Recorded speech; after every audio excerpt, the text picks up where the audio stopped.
Cities across the United States are reeling from a dramatic spike in violent crime, and some, including the FBI director James Comey, say that's because of what is being called the Ferguson effect. Comey is suggesting that increased scrutiny of police tactics in the wake of the Ferguson unrest and the rise of the Black Lives Matter movement has police holding back. I spoke to officers privately in one big city precinct who described being surrounded by young people with mobile phones held high, taunting them when they get out of their cars. They said to me, "We feel under siege and we don't feel much like getting out of our cars." And so the question that's been asked of me is, are these kinds of things changing police behavior all over the country? And is that what explains the map and the calendar? The honest answer is, I don't know. And I don't know that that explains it entirely. But I do have a strong sense that some part of the explanation is a chill wind that has blown through law enforcement over the last year. And that wind is surely changing behavior. Our justice reporter Evan Perez is joining us now with more. Did the FBI director have a chance to clarify those remarks earlier today?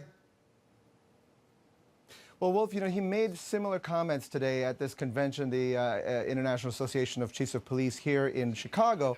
But he also said that he simply was trying to start a conversation because he is very concerned about the spike in murders and other violent crimes in some parts of the country. And he says he doesn't want to wait to see, perhaps to discuss this next year. He wants people to talk about it now.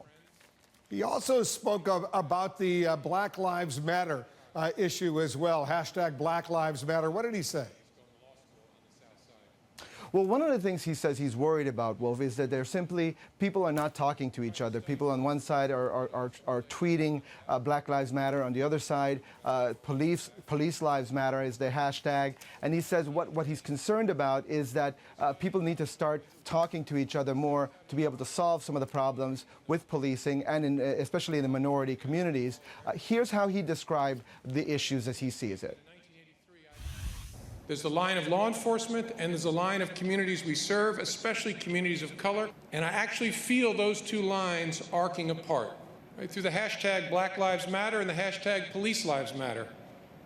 Of course, each of those hashtags and what they represent adds a voice to an important conversation.